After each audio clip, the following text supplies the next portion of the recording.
Nintendo Switch 2 is finally here, and coming out in less than 2 months, launching on June 5th. With the price tag so large and Nintendo Treehouse streams are even getting backlash, and a whole slew of game peripherals on top of all that, we'll have to ask the age-old question, should you buy it or not? My name's Mary, and this is Buy It or Not, the show that'll be dedicated to letting you know everything you need to know about a game or product, and let you know at the end of it if you should buy it or not. Or just wait for a sale, but that part didn't sound as trendy. But with that all out of the way, let's go over everything we know about the Nintendo Switch 2. As I said before, the Nintendo Switch 2 was just announced, and it's got some really big upgrades on the Switch, which include Game Chat, a Discord-like voice chat system, which has the ability to use your camera for facecam as well. However, remember, you need a subscription to do this. There's also a much better stand, 2 USB-C ports instead of just one, a screen that now shows you 1080p unlike the 720 of old, with 4K resolution when docked and plugged into a 4K TV, far more detailed than a PlayStation 5 due to the brand new video card, all new redesigned Joy-Cons with magnetic grip, steel SR and SL buttons, a mouse mode as well, a dock with a fan to stop overheating, and built-in LAN support, a much better internal data storage, speed and SD sticks, and an audio jack inside the Pro Controller. So yeah, there's a lot of upsides to this new console. It kind of feels like Nintendo's definitely learned a lesson from the Wii U, and instead of trying to recreate the wheel, they made it so that they upgraded almost everything about the original version of the console, and made sure you knew that it was the Switch 2. There's no room for debate on it. And with really cool games to long-standing franchises that have been announced as well, like online services for the GameCube games, launched games such as Mario World and Deltarune, games for a little bit longer in the lifespan like Donkey Kong Bonanza and Raido Remastered, to games which feel like they've been long since dead, like a new Kirby's Air Ride and 007, as well as Hollow Knight Silksong, which apparently was only worthy of being put on a slideshow. Which means that I definitely wouldn't have any problems with this Direct. Right?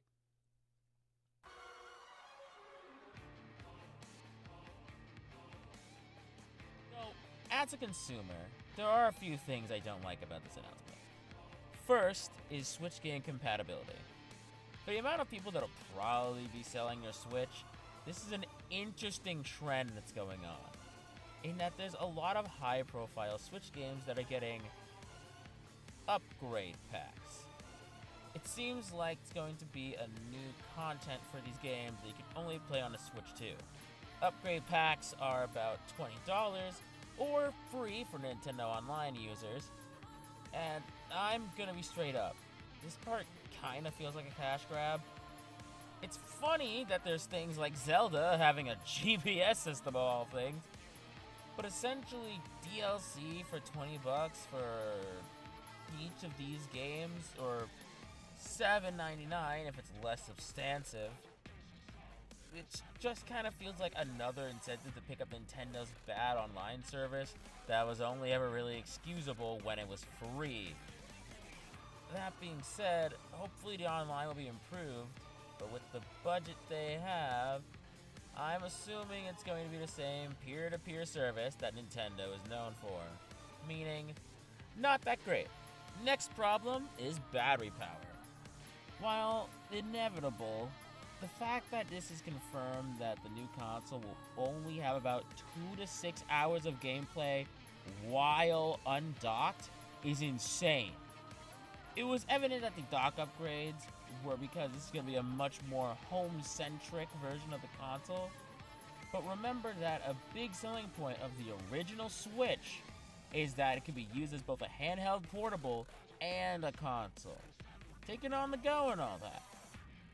However, this can barely be used as a portable if you're playing it for only 2 hours. There's also the fact that the original Switch was prone to overheating, so this battery is definitely gonna get hot, especially if the dock has a fan now. So a lot of the versatility for the Switch feels like it's getting removed. Granted, it's not the biggest issue in the world, but since it was here and a huge marketing point for the original Switch, I figured that some fans would be really disappointed by this, especially since it's also getting a traveling case, implying that this would still be super good on the go. Whoops. Next up is Joy-Con Drift, and this one is huge! Recently, Nintendo revealed that the new Joy-Con Pros and Pro controllers will not be using Hall effect joysticks. For those of you that are unaware, Nintendo uses, and I apologize for messing this up, potentiometer-based Joy-Cons for their Switches instead of Hall effect sticks. Now, this is true for a lot of companies, especially PlayStation and Xbox, but it seems like the downsides are a lot more prominent on the Switch. Hall effect joysticks use magnetic sensors to deal with detecting stick position, which allows them to be far more accurate and, more importantly, far more durable than the joysticks that are used in most controllers. This means that the Switch 2 controllers will also be prone to Joy-Con drift, which has caused a lot of grief for players of the original Switch. The main way of fixing this kind of thing, of course, is by sending it to Nintendo support itself, going inside if you have the know-how to do so and fix the machine, or just buying new Joy-Cons. And with this final problem I'm gonna address, that one may not be a viable option altogether. The last big problem I have, and probably the hardest negative to really swallow, is the price of everything. As a gamer, I can appreciate replayable games that are pretty cheap. That being said, after the Direct, reputable sources have been reporting on the prices of peripherals, and what are these prices? The console itself is $450, which is crazy because that's closing in on the price of an Xbox One and more expensive than the PS5 Digital Edition, when we have evidence that this thing's about as powerful as a PS4, with the only reason it being a bit more detailed being due to the new graphics card. Granted, this is nowhere near the craziest hike price. For instance, the new Joy-Cons are gonna cost $90, so good luck with getting that replaced if you get Joy-Con drift. Then there's also the dock being $110 and the carrying case being about $80, which makes me feel like this machine is an art exhibit. No touching unless polishing, and if then, barely. Keep in mind, this is all before stuff with tariffs in the US. Hi, I'm me in the US. So this is going to be the global price for it all.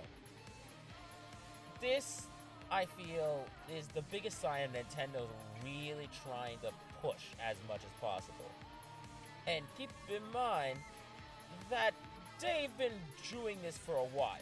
The video game industry has been trying to push these kind of prices on us for the longest time. I think Nintendo's just the latest one that's gonna be able to get away with it.